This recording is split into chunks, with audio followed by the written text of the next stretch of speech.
Donc, moi, je l'enregistre. Voilà. Ok. Ça te dérange pas de voir ta tête, du coup, Magali? C'est sur quoi? C'est sur YouTube Xiaoming ou… Ouais, ouais. Et la compagnie des dauphins? Oui, voilà, donc des gens… Non, non, mais c'est pas gênant. Ok, ça Je la marche. couperai quand je boirai l'apéro. Pas de souci. Bon, j'y Enchaîne. vais, Yvan. Vas-y, ouais, je t'en prie. Bon, alors bonsoir à tous. Donc, on est tous là pour parler un petit peu du voyage qui aura lieu au mois de juillet avec Yvan, pour aller à la rencontre des dauphins, Neigong et chamanisme. Donc, comment ça va se passer ce soir? On va déjà commencer à se présenter tous les deux, d'accord? Puis, Yvan mettra quelques vidéos de Qigong et de Neigong pour ceux qui ne connaissent pas. Et ensuite, je présenterai un petit peu les dauphins et le voyage en lui-même, puisque c'est plus ma partie à moi, celle-ci, vu que ça fait quand même un certain temps que je fais ça. Donc, je vais te laisser te présenter, Yvan, ou tu Ok, préfères que je le fasse? ouais, ça marche. Donc, Yvan, ça fait 10 ans que j'ai ouvert mon cabinet à Lyon, où je reçois les gens en individuel. Ça fait 17 ans que je pratique les arts énergétiques et martiaux chinois. J'ai commencé pour mon bien-être personnel et puis depuis 2008, je donne des cours à la Croix-Rousse et je fais venir quelques maîtres aussi à Lyon, entre autres Maître Wu depuis 4 ans, qui transmet des Neigong qui sont des Qigong d'alchimie interne pour faire de la transformation intérieure, améliorer sa santé. Donc, c'est des Qigong qui ont des origines pré-taoïstes et qui viennent donc de la lignée des Wu, qui étaient les chamans chinois dans la Chine très ancienne. Voilà, donc pendant ce voyage, on va pratiquer certaines formes de Qigong et de Neigong qui sont assez spécifiques et qui vont travailler pour améliorer votre énergie vitale. Voilà, en gros, pour la partie Qigong Neigong, on fera tôt le matin, là où la température est la plus fraîche, et puis on fera certainement des méditations taoïstes ou pré-taoïstes en fin d'après-midi, voilà. Après, fait une partie de repos, sieste, parce qu'il va faire un peu chaud quand même au sud de l'Égypte. Voilà, et on fera aussi des soins collectifs et ou individuels, François et moi. Soins collectifs, ce sera avec le tambour et le didgeridoo. On formera un cercle et dans l'instant présent, on se connectera à notre intention, notre besoin de transformer des choses, de changer, et on fera appel aux énergies chamaniques pour faire ça, pour que on puisse avoir plus d'espace, plus de liberté, et ce sera tout un travail aussi donc avec la rencontre avec les dauphins. Donc on se nettoiera avant d'y aller aussi, ce qui favorisera sûrement leur venue à notre rencontre. Voilà à peu près pour le schéma, la partie me concernant. Si vous avez des questions, vous pouvez faire ça soit par la voix, soit par le chat.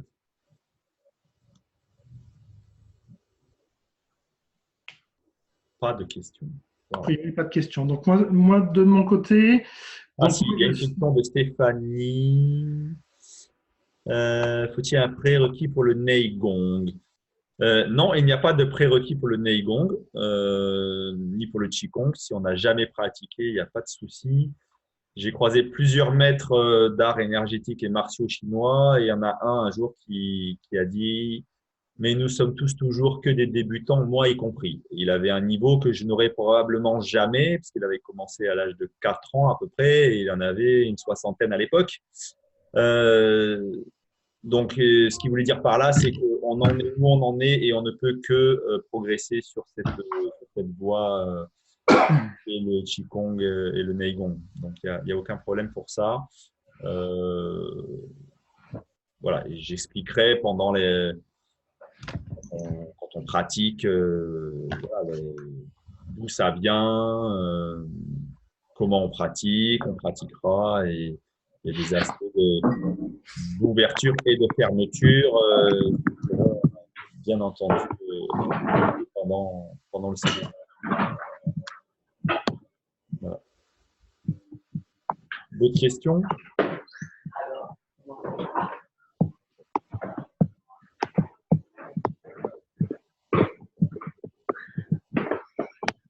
Voilà, le seul prérequis, entre guillemets, tout comme pour François, hein, ce n'est pas un certificat médical qui vous autorise à pratiquer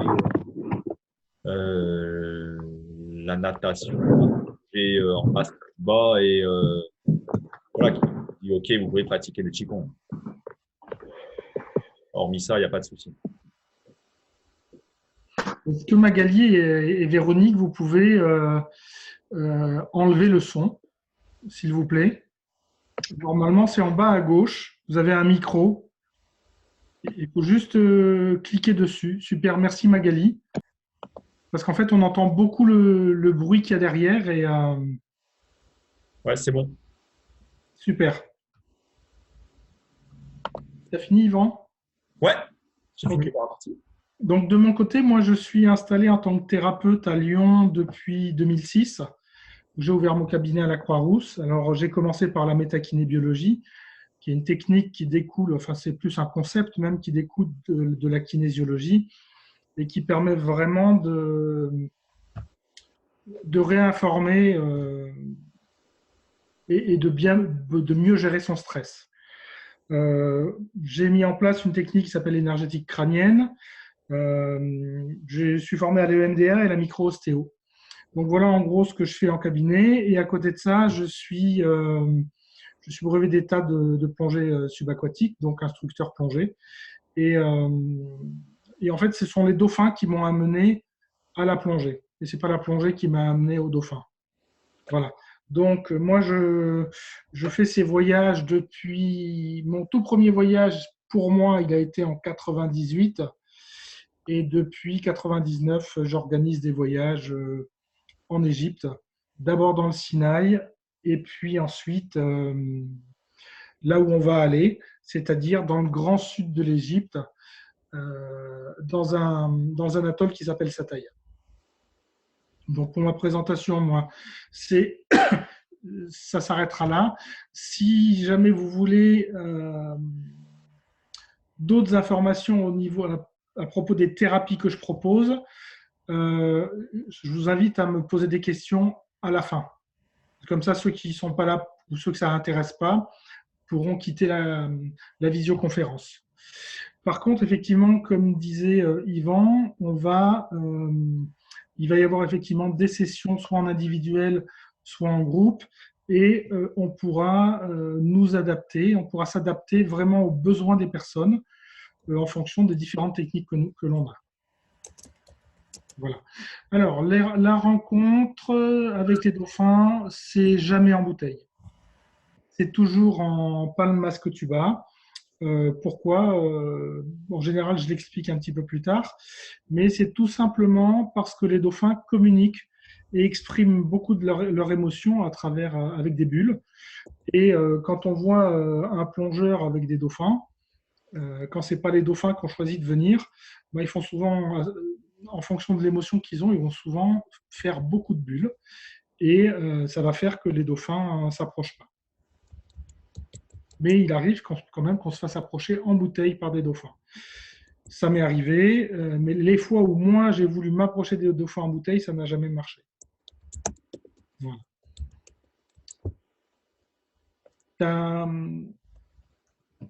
Tu veux mettre quelques vidéos, Yvan? Ouais, je vais partager quelques… Ou je mets des photos de dauphins d'abord et puis après tu fais des vidéos, puis je mettrai des vidéos de dauphins? Ouais, allez, on fait ça. Ok. Mais quelques photos. Donc,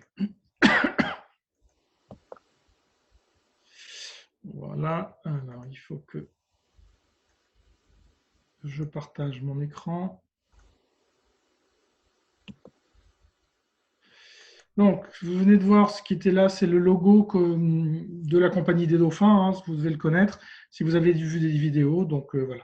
Là, c'est Sataya, c'est l'atoll où on va aller, qui fait 4 km de long sur 2 km de large. Donc, vous voyez, il a la forme soit d'un croissant, soit d'un cœur. Chacun y voit ce qu'il a envie d'y voir. Souvent, les dauphins, je ne sais pas si vous voyez ma souris. On voit ma souris ou pas, Yvan? Alors, est-ce qu'on voit? Oui, oui, on voit ta souris. Super. Donc là, c'est souvent dans cette partie-là de l'atoll qu'ils sont, puisqu'il est un peu plus profond. Et bon, on arrive à les trouver de temps en temps dans cet endroit-là. Donc ici, on a une profondeur dans cette zone ici d'à peu près 20-25 mètres. Et au bord ici, on est à peu près à 1 mètre de profondeur. Et on les trouve un petit peu partout. En général, il y a 10-12 mètres de fond, donc c'est pas profond, il y a du sable. Pourquoi ils viennent dans ces eaux-là, à cet endroit-là? Parce qu'ils viennent pour se reposer. Il faut savoir que ce sont les dauphins qu'on va voir, ce sont des dauphins à long bec, des Stenella longirostris, et ils chassent la nuit. Et dans la journée, ils ont besoin d'un endroit pour se poser. Et ils viennent se reposer à cet endroit-là. Et c'est pour ça qu'on va avoir un protocole d'approche. On ne va pas faire n'importe quoi pour les approcher. Moi, j'ai découvert cet endroit-là en 2007. Et avant, j'allais voir un autre dauphin, puisqu'en fait, comment c'est arrivé, cette histoire de dauphin dans ma vie? Ça a été un rêve d'enfant. J'ai pris conscience que c'est quelque chose qu'on pouvait vivre quand j'ai vu le film Le Grand Bleu. Et en 97 ou 98, j'ai décidé de vivre mon rêve.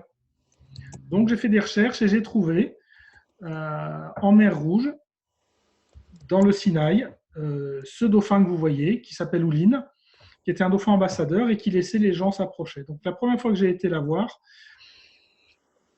c'était pour moi une pure découverte. Je n'y connaissais absolument rien. Donc, à l'époque, je l'ai regardée, puis de l'extérieur, puisqu'elle était vraiment en bord de mer. Et c'est un dauphin qui avait perdu son groupe social et qui avait recréé un autre groupe social avec des bédouins qui s'étaient sédentarisés. Et la particularité de ces bédouins-là, c'est qu'il y en avait une partie qui était sourd-muet de naissance. Pourquoi les dauphins vont... qu'est-ce que c'est qu'un dauphin ambassadeur? En fait, c'est un dauphin qui a perdu son groupe social, mais comme le dauphin est très, très social, il a absolument besoin, pour sa sécurité et sa survie, de créer un autre groupe. Donc, il a été... Ouline, c'était une femelle, elle a été recréer un groupe social avec les bédouins, dont particulièrement un qui permettait effectivement, qui a permis, plus exactement, lui, il avait un très très bon contact avec, et il nous a permis de l'approcher, de la comprendre. Et là, en fait, ça c'est moi qui suis avec son bébé et qui venait mettre son bec dans ma main. Il venait réellement jouer avec moi, et là, il cherchait à m'enlever mon masque, par exemple. C'était des sessions de 45 minutes. J'ai beaucoup appris avec lui. Ce que je fais là, je ne le fais plus aujourd'hui, parce que j'ai compris que ça ne sert à rien et ça reste invasif pour eux. Aujourd'hui, dans les voyages, il y a des contacts qui arrivent, mais ce que je propose, c'est que ce soit vraiment à l'initiative des dauphins et pas de la nôtre. Donc là, on est maintenant avec les dauphins à long bec, dans Sataya, justement, où on voit que vraiment, donc voilà, vous voyez la couleur du fond, hein, on est vraiment sur 2-3 mètres de fond avec du sable blanc. Alors, ça fait un peu comme aux Bahamas. Pourquoi du sable blanc? Et c'est la raison pour laquelle, en fait, ils viennent ici, ce qui leur permet de pouvoir se reposer. Parce qu'il faut savoir que les dauphins, quand ils se reposent, ils ne peuvent pas utiliser leur sonar, leur système d'écolocalisation. Donc, ils ont une particularité, les dauphins, c'est qu'ils vont dormir juste sur une oreille, si je peux m'exprimer ainsi. C'est-à-dire qu'une hémisphère va être en veille et l'autre va être en sommeil. Et au bout de 20 minutes, ça va changer. Et en général, l'hémisphère qui est en sommeil, c'est celle qui est à l'extérieur du, du banc. Je vous explique. Et celle qui est en éveil, ou qui est en veille, on va dire, c'est celle qui est à l'intérieur. Pourquoi? Parce que ça va permettre à leur œil gauche, dans ce cas-là, enfin, à l'œil extérieur d'être ouvert et de regarder s'il n'y a pas des prédateurs qui viennent. Donc, je ne vais pas m'apesantir en termes de fonctionnement et de biologie parce que ce n'est pas l'objet ici, mais ce sera des choses que j'expliquerai sur place pendant le stage. Alors, on n'y prendra pas beaucoup de temps, mais l'objectif, c'est d'être capable de reconnaître un mâle d'une femelle, comprendre quelques comportements, etc., etc. Donc là, on a une autre espèce de dauphin, ce sont des tursiops. C'est les grands dauphins, qu'on voit aussi de temps en temps dans le lagon. Donc là, on revient sur les sténélas. Et ce sont vraiment des dauphins qu'on peut approcher. Il faut savoir que ces photos, je les ai faites avec ce qu'on appelle un fisheye. Donc, ils étaient à moins d'1 mètre de moi dans l'eau. D'ailleurs, on voit là un petit peu ce que ça peut donner. Les dauphins sont vraiment très proches et viennent au contact, et viennent à l'interaction et viennent la chercher. Par contre, il y a des phases qui sont à respecter, comme les phases de sommeil, les phases de repos, les phases de socialisation qu'ils ont entre eux et les phases de jeu qu'ils peuvent avoir avec nous. Alors, on voit aussi des raies, on peut voir des tortues, on voit aussi des humains, hein, comme vous pouvez le voir. Ça fait partie du jeu. Donc voilà, hein, le type de rencontre qu'on peut faire. Encore des tursiops. Donc voilà, ça, ce sera le type de bateau sur lequel on va être. C'est des speedboats. Donc, c'est des bateaux avec des moteurs assez puissants, comme celui-ci, qui nous permettent en fait de venir de la côte, puisque le trajet fait à peu près 45 minutes le matin, puisqu'on est dans le sens du vent et des vagues, et au retour, on met à peu près 1 heure. Donc, le matin, on part vers 7 heures pour être sûr d'être là-bas entre 8h moins 10 et 8 heures, et puis on repart vers midi du lagon pour pouvoir arriver au camp de base, qu'on voit ici d'ailleurs, vers 1 heure pour pouvoir prendre le repas et ensuite se poser. Ah, tiens, bon, on sera véhiculé par ce type de véhicule pour de l'aéroport au site. Donc voilà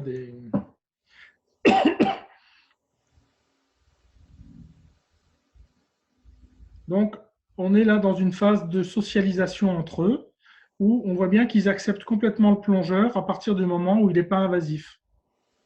Donc là aussi, sur place, j'expliquerai, j'ai mis un protocole d'approche des dauphins, de descente des zodiaques. Tout ça, ça vous sera communiqué. Il y aura des documents que vous pourrez lire, vous pourrez vous refamiliariser avec. Tout ça pour une histoire de sécurité et de respect des dauphins. Est-ce qu'il y a des questions ?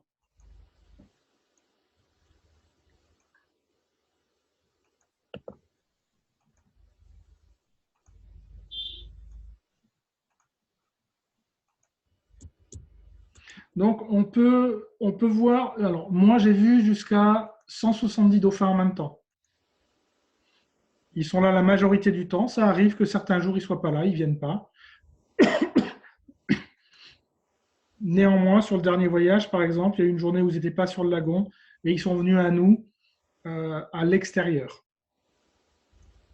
Ce qui a été assez magique d'ailleurs parce que c'est vraiment pas souvent que ça arrive. Mais on a vraiment utilisé l'énergie pour vraiment communiquer avec eux et les appeler, faire en sorte qu'ils viennent à nous. Donc là, on voit une mère et son petit. Et souvent, les mères, quand elles ont confiance, elles s'approchent de nous avec le petit et elles vont nous présenter leur petit. Et ça arrive encore plus souvent quand il y a des mères avec leurs enfants. Et là, je parle de bipèdes.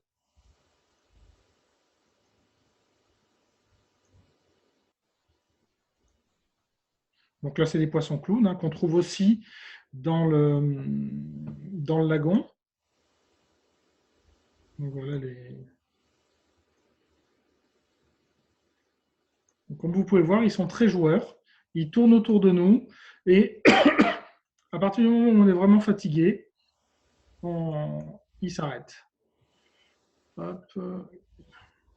Et ils nous laissent récupérer en fait. Tu me diras, Yvan, s'il y a des questions sur le chat, parce que moi, je ne le vois pas. Ah, ok. Alors, Donc là, par exemple, on les quelle voit. race de dauphin demande Magali? Quelle race de dauphin? Ouais. Alors ça, c'est ce qu'on a vu tout à l'heure, hein, c'est ce que j'expliquais. Il y a deux types de dauphins qu'on trouve là-bas. Les Stenella longirostris, donc ce sont les dauphins à long bec là, qui sont en train de jouer. Ils sont encore en phase de socialisation. Donc là, ils sautent hors de l'eau. Hein. La photo est agrandie, vous voyez? Tu peux zoomer un peu, si peut-être? Voilà.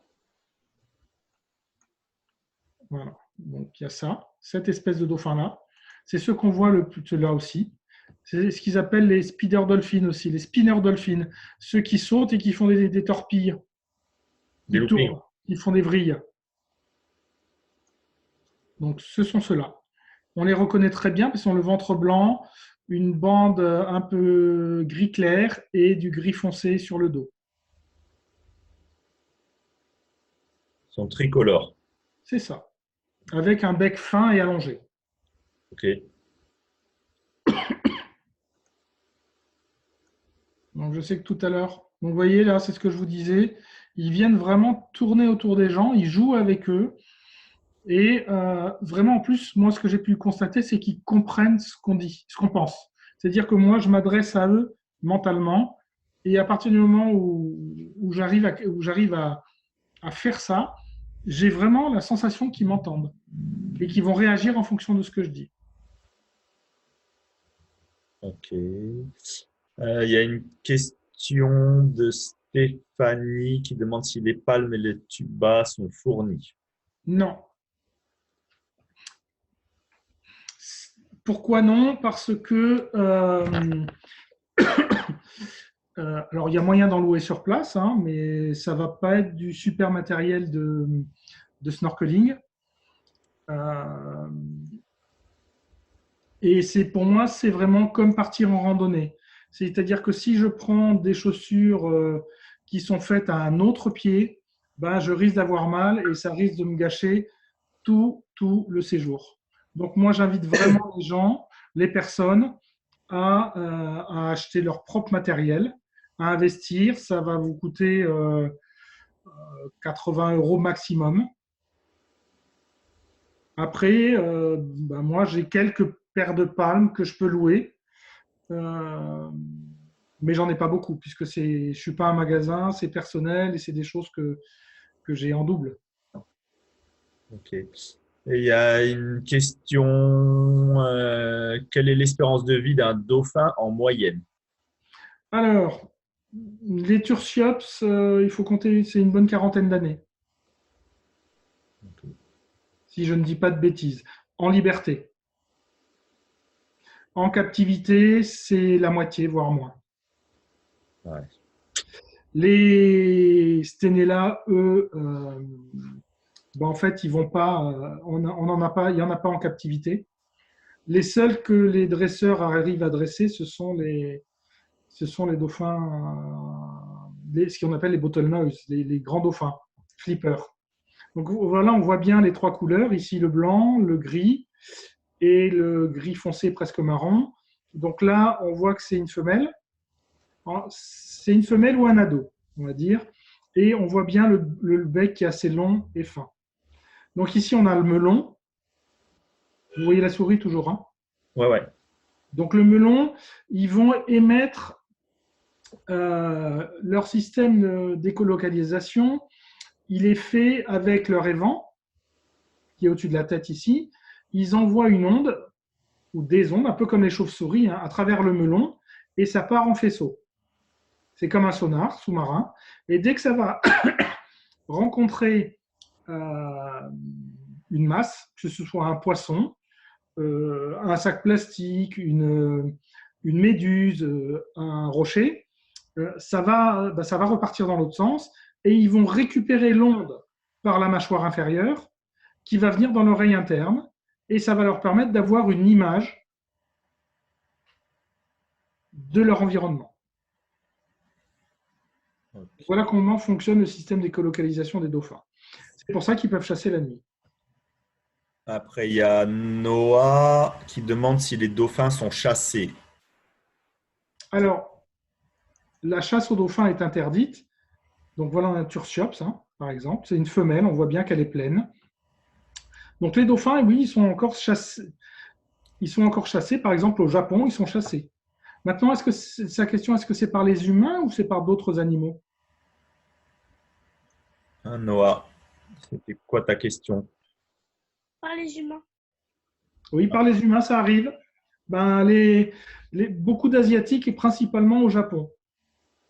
Et puis, ils sont chassés pour les mettre dans des delphinariums. Ok. Une autre question. Les dauphins nous reconnaissent-ils si nous les voyons sur une base quotidienne? Et si oui, sur quel sens se basent-ils? Alors, oui, ils nous reconnaissent puisque j'en ai fait l'expérience les 2 premières années où j'y étais, parce qu'en fait, j'y allais très souvent. Et puis, il y a vraiment eu quelque chose qui s'est mis en place avec une jeune femelle dauphin et qui a passé presque. Donc là, on voit un bébé hein, avec la mère aussi. Donc cette jeune femelle, elle a passé beaucoup de temps à côté de moi. La première fois, ça a été pendant 15 jours. C'était mes premiers voyages, donc j'étais vraiment complètement dans l'émerveillement. Et, et comme j'avais peu de connaissances, en fait, ça a permis que je prenne moins de distance aussi, moi personnellement, pour les protéger toujours. Hein. Et effectivement, elle m'a reconnu pendant plusieurs voyages par la suite. Et ensuite, je n'y suis plus allé suffisamment souvent. Mais oui, si on y est régulièrement, sur place, effectivement, ils nous reconnaissent. Après, de l'expérience que moi j'ai eue des dauphins, ça va être avec leur sonar qu'ils vont nous reconnaître parce qu'ils sont capables, avec leur sonar, de décrypter, de sentir, de percevoir toutes nos émotions. Donc, et comme on n'est pratiquement que des émotions, hein, c'est un peu réducteur, mais en même temps, dans l'eau, c'est beaucoup ça, eh bien, ils nous reconnaissent. Voilà, donc, ça répond à la question qui était un peu plus bas. Voilà. Il y avait aussi une autre question d'Amélie. Ils sont environ combien par banc? Ça dépend. Il n'y a pas de règle. Alors, les Tursiops, eux, on peut les voir par 2, des fois 4-5, des fois des gros bancs. Ça arrive aussi, hein, ça c'est un Tursiops. Les Stenella, le moins que j'ai vu, ça devait être 5 ou 6. Et le plus que j'ai vu, c'est 170. C'était hallucinant. Alors, comment on fait pour compter les dauphins? Il y a une technique, c'est que quand ils se déplacent comme ça, il y en a un tiers en surface, un tiers en eau mi-profonde, entre 3 et 5 mètres, et un tiers qui est beaucoup plus en profondeur, entre 7 et 10 mètres. Et il y a un roulement qui se fait. Donc, ça m'a permis de faire le calcul. Mais sinon, j'aurais été incapable de calculer. Il y en avait absolument partout. Donc là, par exemple, je me sers de ça pour expliquer aux gens que quand on nage dans l'eau, il faut éviter de claquer les palmes. Parce que le dauphin, quand il n'est pas content, donc quand il joue, il va claquer la queue sur la surface de l'eau, mais quand il est content aussi. Donc après, quand il n'est pas content, ça va être quelque chose de saccadé et assez espacé, mais violent. Et puis, quand il joue, il peut taper plusieurs fois de la queue à la surface de l'eau de façon très rapprochée. Donc nous, quand on nage et qu'on tape des palmes à la surface, effectivement, eux, ils s'écartent, puisqu'ils ne savent pas ce qu'on veut dire. Donc ça, c'est du corail mou et du corail dur derrière. Ok. Voilà, les bateaux avec lesquels on se déplace. Hein. Une autre Donc, ça, c'est un question. bénitier. Pardon? Est-il préférable de les rencontrer sans préparation ou bien est-il conseillé de les étudier un peu avant le départ? Chacun fait ce qu'il veut. De toute façon, il y aura peu de. Moi, j'avais fait des recherches pour moi. Mais après, c'est bien d'y aller en étant totalement vierge. Ça permet d'éviter comment dire, déjà de partir sur des préjugés. À mon sens, quand on est accompagné, parce qu'après, si vous allez juste sur un voyage et qu'il y a quelqu'un qui vous dit mettez-vous à l'eau, la mise à l'eau que moi je propose n'a rien à voir avec la majorité des mises à l'eau qui sont faites sur place. Donc après, oui, renseignez-vous, mais il faut se renseigner avec qui on va les voir. Maintenant, si c'est pour venir avec nous, je donnerai tout ce qui est à savoir sur place. Justement, pour bien les rencontrer, lâcher les attentes. On va faire du travail pour ça, d'ailleurs. Mais ça marche, ça amène de beaux résultats. Donc là, on est vraiment dans une phase d'interaction où là, ils sont violents, les dauphins, entre eux, quand ils jouent. Hein. On entend les chocs dans l'eau.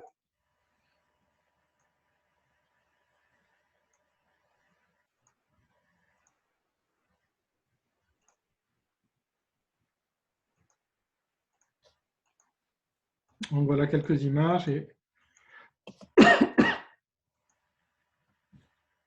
on a presque terminé. Donc ça, c'est le reef qu'on peut voir à Sataya, avec plein de petits poissons. Il y a énormément de vie. On voit beaucoup de choses sur place. Des poissons clowns aussi encore. Les dauphins qui viennent jouer. Hein. Quand on arrive à plonger, eux, ils nous suivent. Hein. Quand on fait un peu d'apnée, ils nous suivent, ils jouent, ils viennent. Et vous pourrez voir ça dans les vidéos que je vous montre après. Donc là, on est sur le… Attends, François. Oui. Un dauphin peut-il avoir un comportement agressif vis-à-vis du groupe? De quel groupe? Groupe de dauphins ou groupe d'humains? Groupe d'humains, je pense. Alors, je ne l'ai jamais vu. Si un humain s'approche trop d'une femelle ou d'un petit, il y aura toujours un mâle qui va s'interposer. Mais il ne va pas être agressif. Il va juste passer il va nous regarder d'un œil un peu noir, histoire de dire alors c'est attention. Hein. Et en général, l'humain comprend et il va arrêter ce qu'il fait. Et à partir de ce moment-là, il n'y a aucun problème. Moi, je n'ai jamais vu d'agressivité de la part des dauphins envers les humains. Il y a juste 2 histoires que je connais qui n'ont rien à voir avec ce site-là et qui sont de toute façon dues au comportement des humains, pas au comportement des dauphins. Voilà. Donc, pour moi, il n'y a aucun risque à partir du moment où on respecte les dauphins, où on respecte les règles. En fait, ce que moi je propose de suivre. Voilà, donc Magali dit les photos sont magnifiques. Merci. Alors en général, pendant les voyages, je fais des photos et ensuite je les offre aux participants. Donc il y a un souvenir. Donc ça, c'est le site où on est hébergé. Donc donc il y a les tentes royales, ces grandes tentes-là qui font 12 mètres carrés. Qu'on voit là.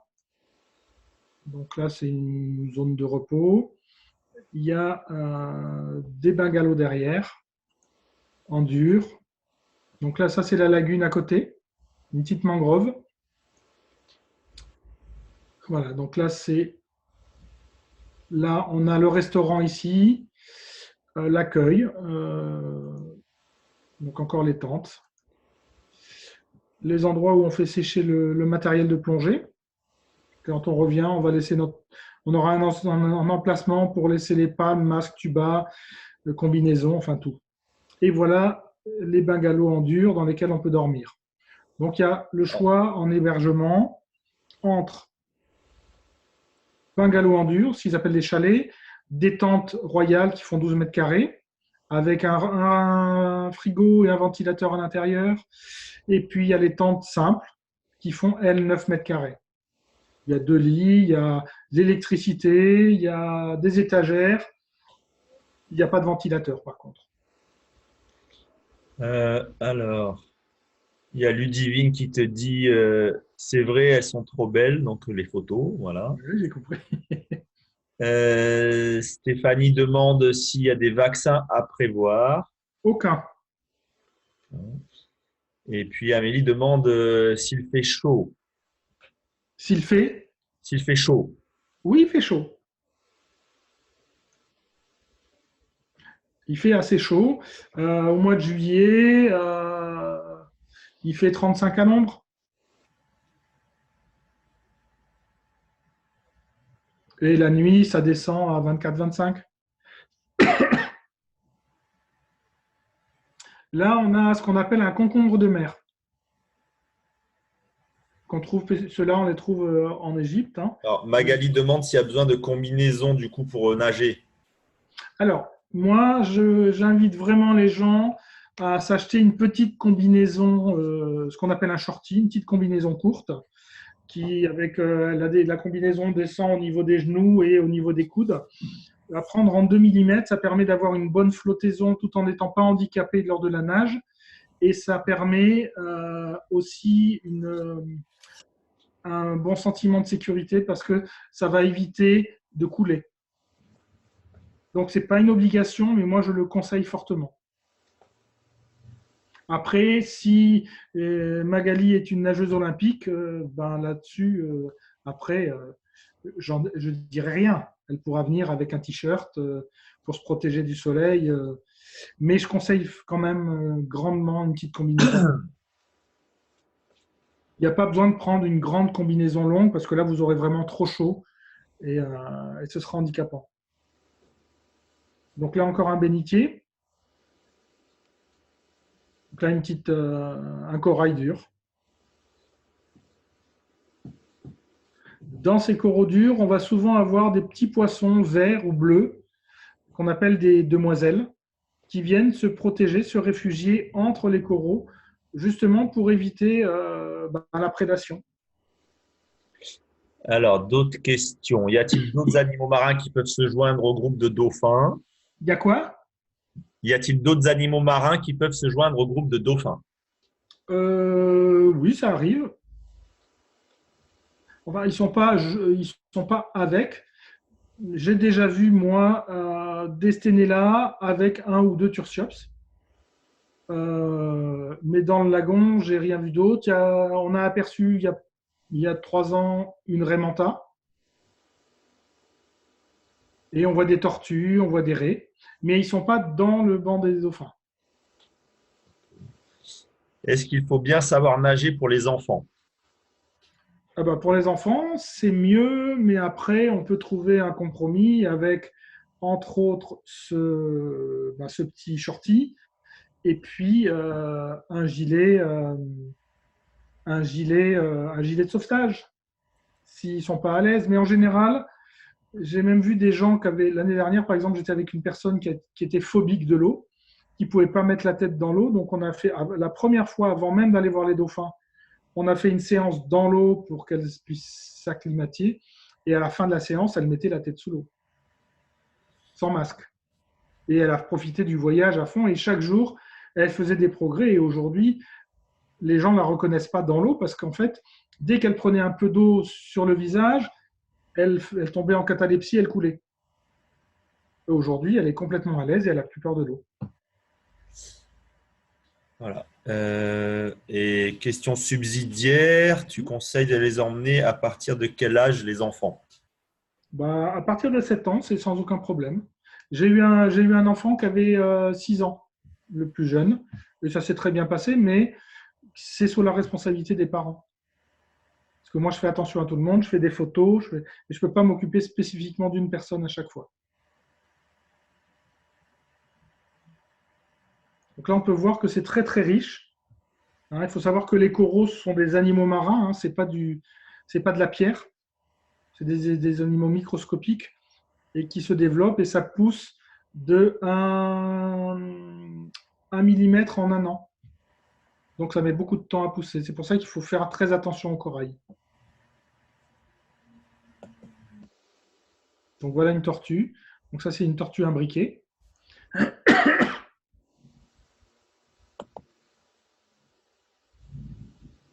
Et voilà ce que je vous appelais les demoiselles ici. Donc ça, c'est un ver qui sort et qui va se nourrir de nutriments qui sont dans l'eau, avec toutes ces petites fibres qu'il a autour. Donc ça, c'est une danseuse espagnole. C'est un très gros nudibranche qui peut faire jusqu'à 30 cm de long. C'est magnifique, surtout quand ça se déplace en pleine eau. C'est pour ça que ça s'appelle une danseuse espagnole d'ailleurs, avec des mouvements. Bon, ça, c'est une anémone. Voilà, ça, c'était la barrière de corail hein, quand on est à marée basse.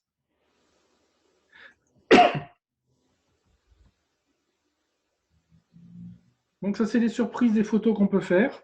Si vous regardez ici, je vais l'agrandir. En fait, ben, Il y a le poisson. il y a un petit poisson qui faisait 1 centimètre. Donc quand j'ai pris la photo, je ne l'ai même pas vu. Et là, on est sur du corail mou. C'est vraiment magnifique. Hein. Une autre forme de demoiselle, un peu plus mature que les autres. Donc ça, c'est une raie torpille. C'est une raie électrique, ça.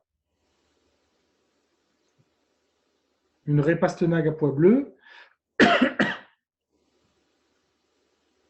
Un poisson lion.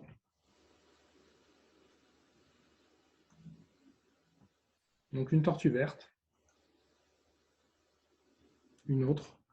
Celles-ci sont assez grosses. Hein. Elles font un bon 1,50 m. Donc celles-là, on ne les voit pas à Sataya. C'est très rare. Il y a besoin d'un herbier, et à Sataya, il n'y a pas d'herbier, parce qu'elles se nourrissent d'herbes, justement. Alors, la tortue se camoufle bien dans les coraux. Oui, mais elle n'a pas vraiment besoin de se camoufler. Hein. Ouais. Parce qu'à part les requins, il n'y a pas vraiment de prédateurs pour les tortues. Donc, quand on les voit, des fois, elles sont juste au fond, en train de dormir. Voilà. Et pour prendre de si belles photos, on doit avoir un matériel spécifique. J'ai effectivement un appareil sous-marin. Un appareil photo terrestre qui va sous l'eau. J'ai un caisson. Donc, de temps en temps, là, au camp de base, là où on sera, ben, on a de la visite. Des dromadaires qui viennent boire de l'eau un petit peu salée, puisque c'est là qu'on rince nos combinaisons et notre matériel quand on rentre. Il y a des oiseaux. Et voilà les tentes qui ne sont pas les tentes classiques. Et voilà. On a fait le tour. Je vais... Hop. Et voilà. Ok. Merci pour ces belles photos, François. Avec plaisir.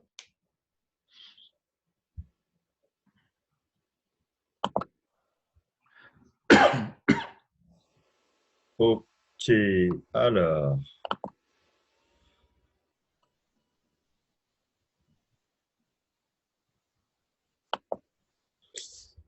Euh,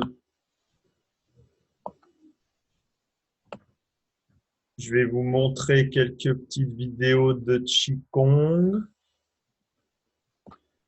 qu'on pourra pratiquer. Voilà, on va faire ça.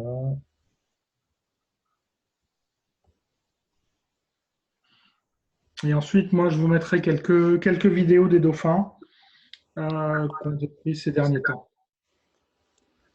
Et Alors, partager.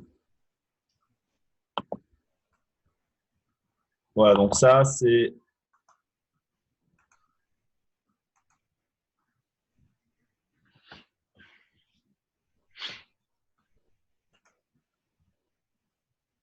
Donc ça, c'est un Neigong que je fais faire aux gens qui viennent à mes cours. Parfois, ça s'appelle le Pakwa Hunyan Yang Cheng Gong. Donc il y a une première phase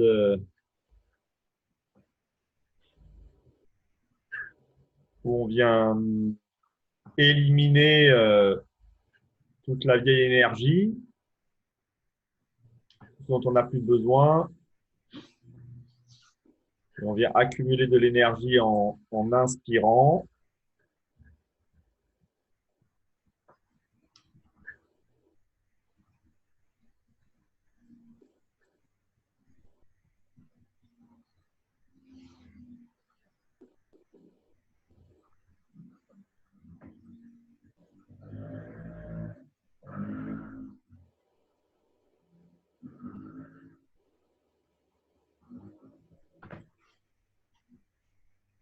Donc, chaque mouvement a des particularités, des propriétés pour travailler sur certaines parties du corps, pour lever certains blocages énergétiques.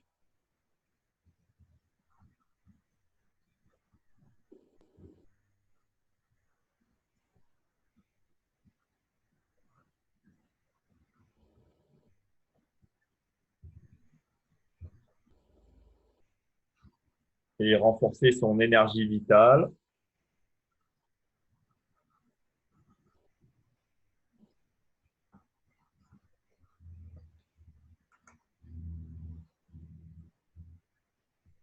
Et donc, je donnerai un document sur ce Neigong qui vous expliquera tous les bienfaits, les utilités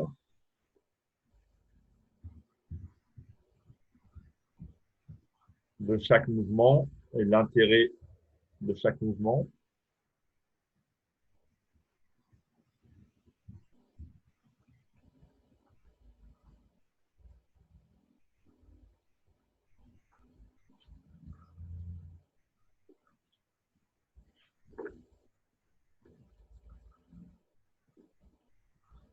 Je vais avancer un peu plus dans la vidéo. Après, on le fait dans le sens inverse.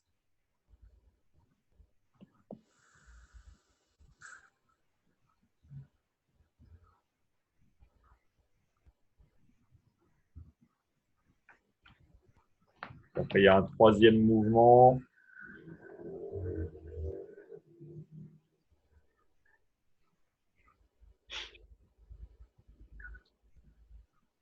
Qui s'appelle l'ours brun se frotte le dos contre l'arbre.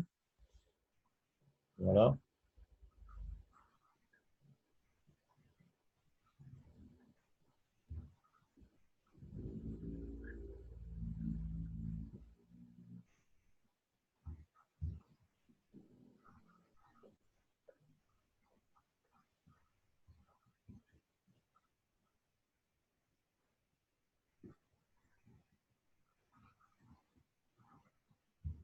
Donc, la particularité dans ce Neigong, c'est que vous avez des mouvements assez dynamiques.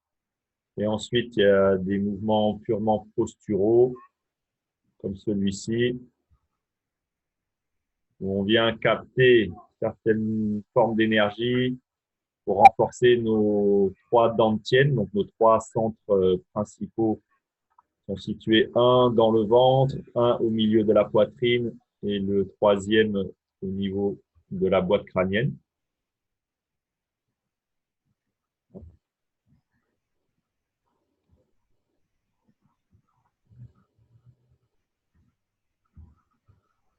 Donc, ça alterne des phases de mouvement et de statique.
Donc ça, c'est un très vieux Neigong qui a été transmis sur plein de générations.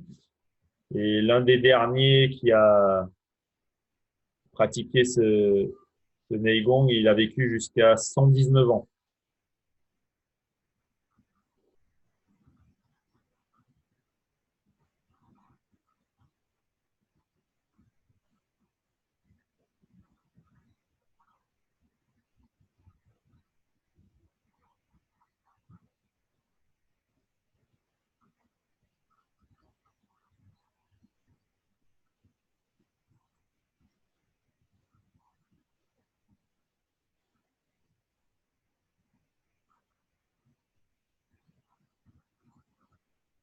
Donc, c'était un maître Liu Zijiang, qui était un ami d'un des maîtres de maître Wu que je fais venir à Lyon depuis quelques années.